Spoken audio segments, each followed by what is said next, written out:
So, good morning and great morning to you. Guys, welcome to another fabulous episode of Exit Strategies Radio Show. Hey, I'm your host, Colin J. Millette, broker and owner of Exit Realty Low Country Group in beautiful North Charleston, South Carolina. Hey, if this is your first time listening to this show, you, sir or ma'am, are in for a treat. That is because our mission here at Exit Strategies Radio Show is very simple. That is to empower our community through financial literacy and real estate education. So, guys, what we tell you often, what we tell you all the time is that over here, we're legacy building. And we want you to be a part of that because we want you to build your own legacy. See, our word tells us and teaches us all the time about that inheritance for our children and so forth and so on. So that is the basis and the foundation of where we build from right here on this show. We want you to do it not just for you, but for your children's children and so forth and so on. So please continue to join us on this journey. So we've been searching, we've been honored to have on this show some amazing people and some amazing guests. Today, we do not break the circuit. Okay. Some of y'all that do a little bit of electricity, y'all know that look at that circuit interrupted, that light switch turns things on and turns things off. But look here, we're over here, we got the light switch on, we got our foot on the gas, and we're continuing to bring you the best people to this show, to this platform, to help you, to inspire you, to motivate you, but most importantly, to engage with you. And today, I am super, super duper stoked to have with us an author. And I want to share this with you as we introduce, but we're going to take you back to the basic and bring you back out. We're going to go back in the room and we're going to come back out again because we're taking you back today. So we have with us an author, a motivational speaker, Terry Tucker. Terry, how you doing today? I am great, Corwin. Thanks for having me on. I'm really looking forward to talking with you today. Well, look, I'm super stoked because you're the man after my own. So, first and foremost, let me ask you for our listeners to give a very high level overview of who you are and what it is that you do. Sure. I grew up on the south side of Chicago. I am the oldest of three boys. You can't tell this from looking at me or from my voice, but I'm 6'8" tall and actually went to the Citadel on a basketball scholarship, graduating in 1982. After that, I moved home to find a job. I'm really going to date myself now, but this was long before the internet was available to help people find employment. Fortunately, I found that first job in the corporate headquarters of Wendy's International, the hamburger chain, in their marketing department. Unfortunately, I lived with my parents for the next 3.5 years as I helped my mother care for my father and my grandmother, who were both dying of different forms of cancer. Professionally, as I said, started out at Wendy's, then I switched to hospital administration, and then I made a major pivot in my life and became a police officer. And part of what I did during my law enforcement career was I was a SWAT team hostage negotiator.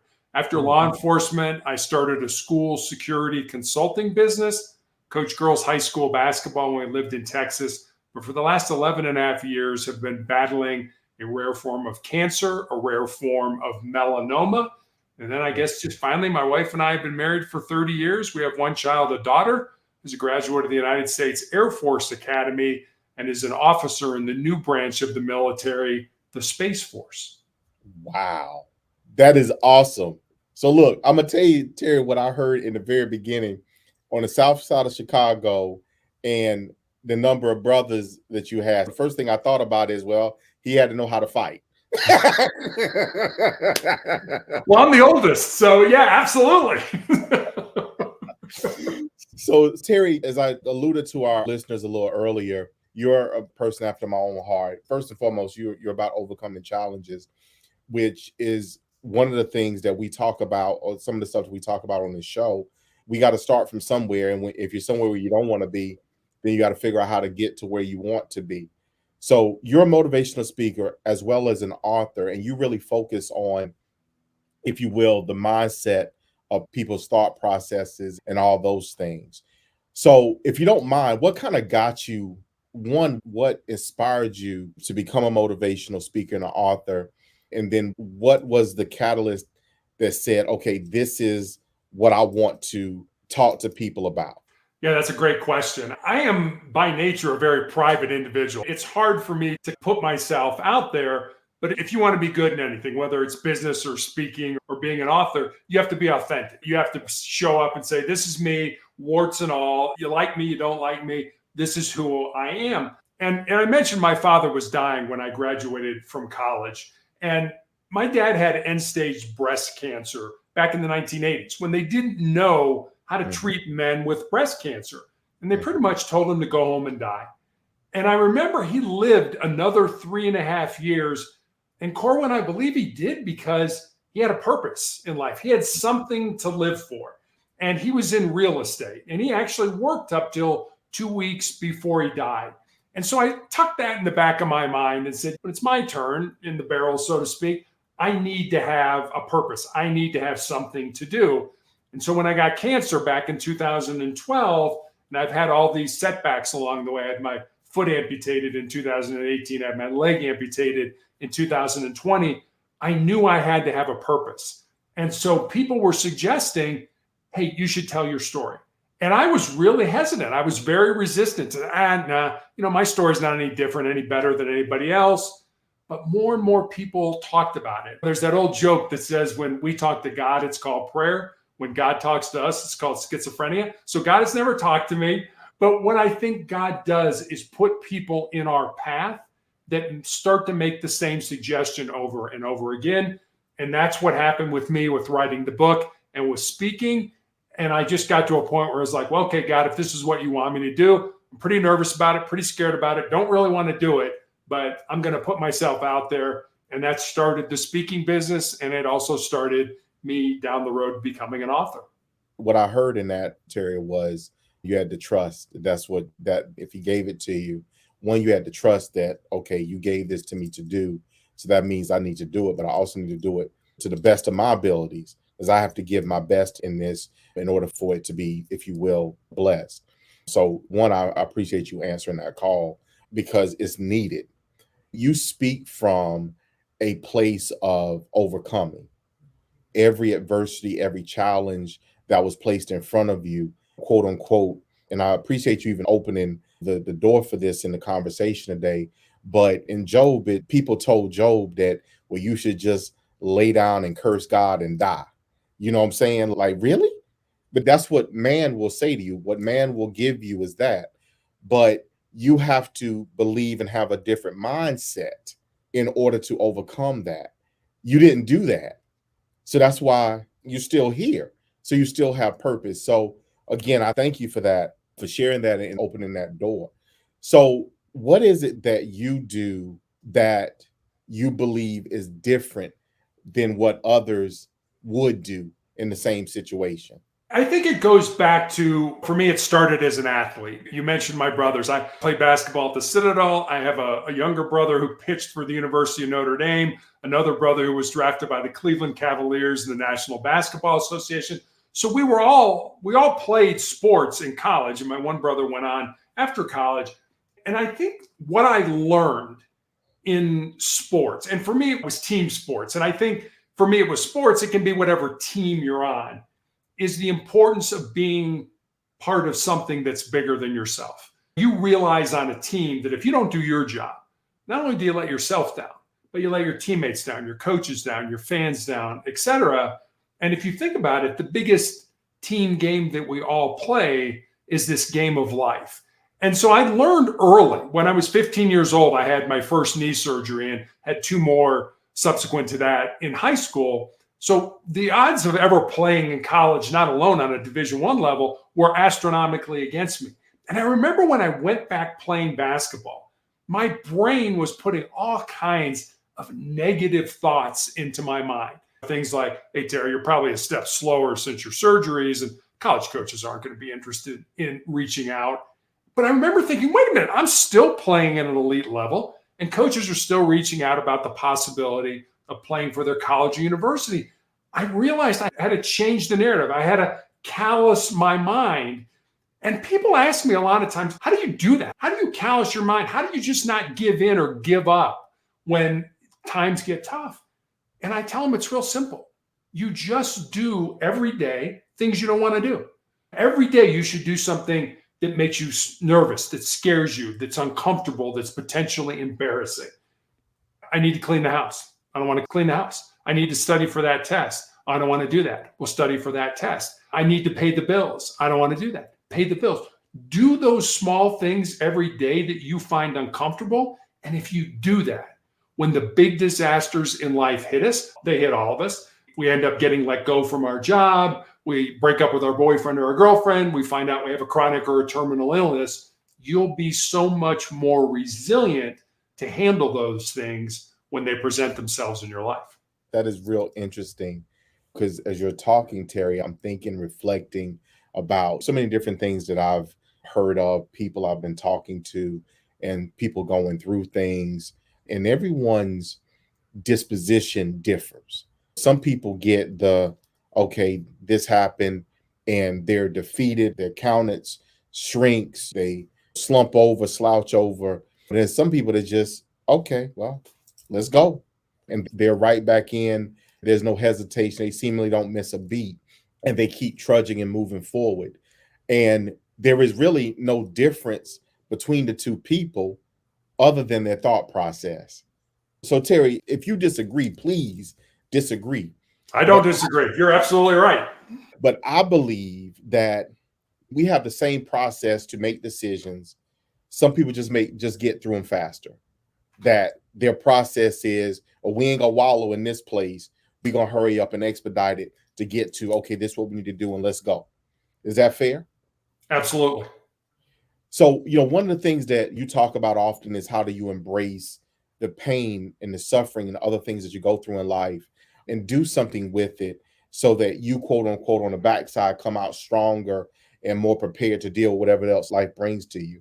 So how do you advise that people get around on this mind shift? I'll give you a story. And this is a story that is from the Citadel, from my days in college. One year we had a president by the name of James Stockdale.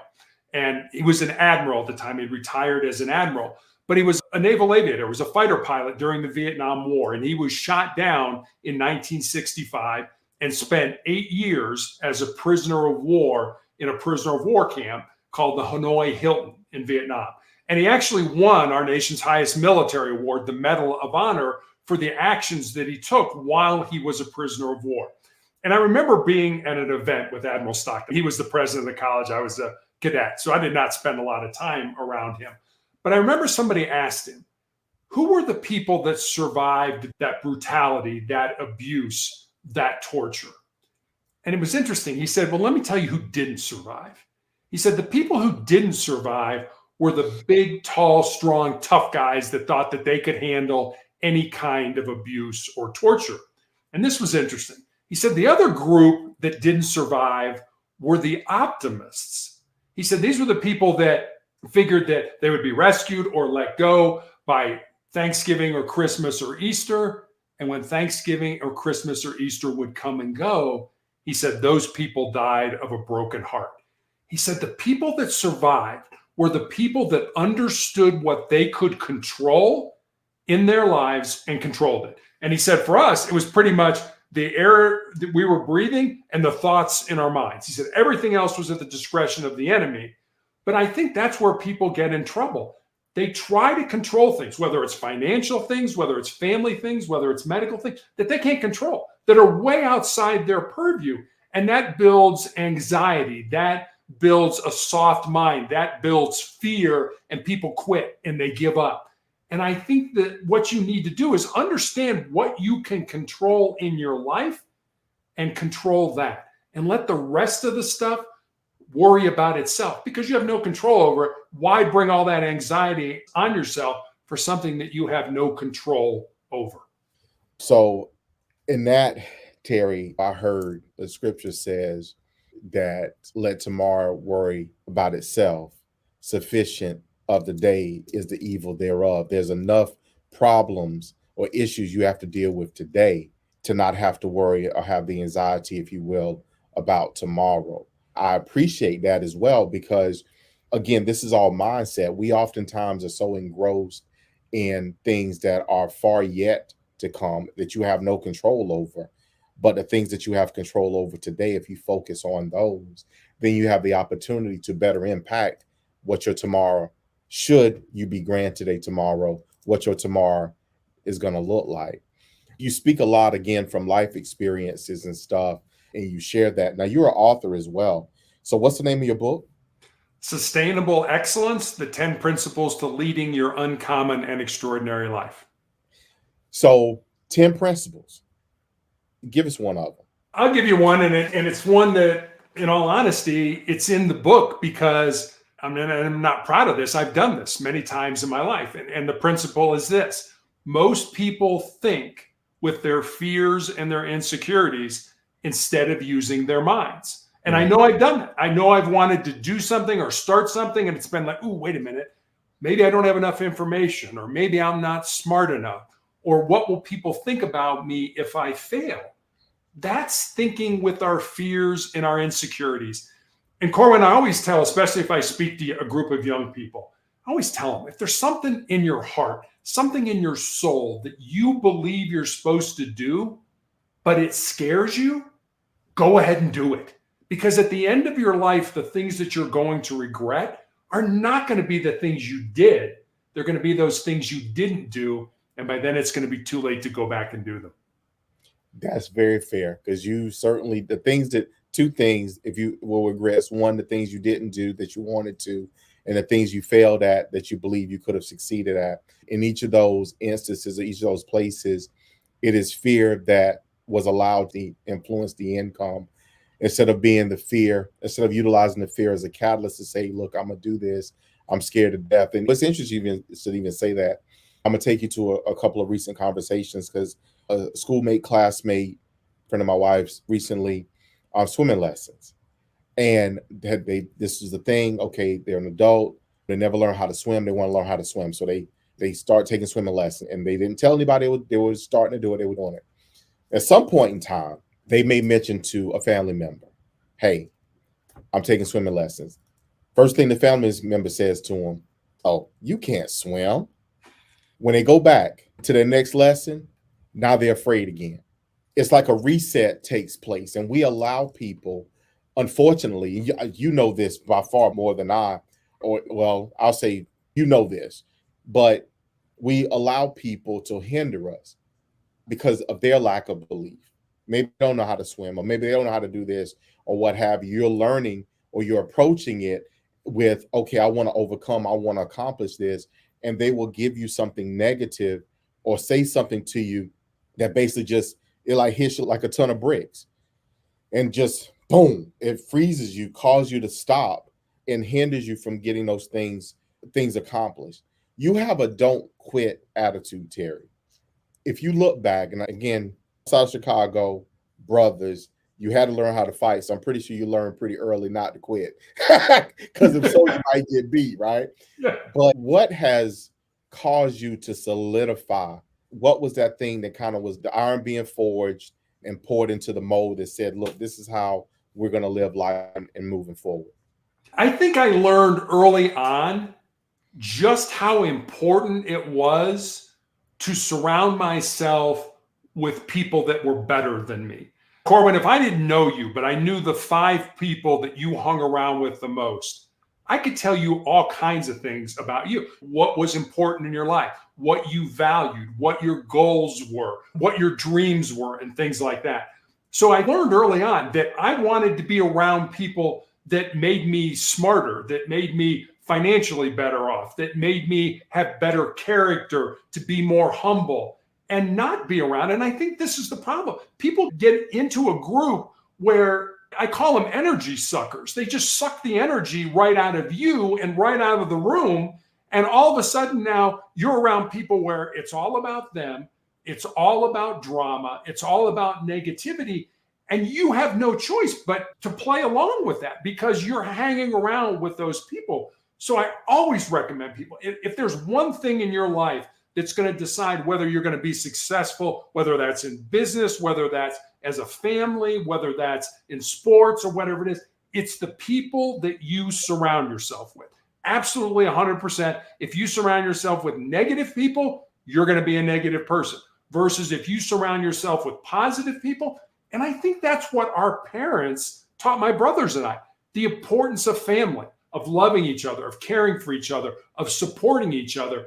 And I've just taken that from mom and dad and put that into my personal life. Is my wife the kind of person? I remember hearing a guy say, if you want to get married, use these two metrics. Number one, are your metrics better because you're in a relationship with this person? Are you smarter? Are you reading more books? Are you financially better off? And number two, would you go to war with this person?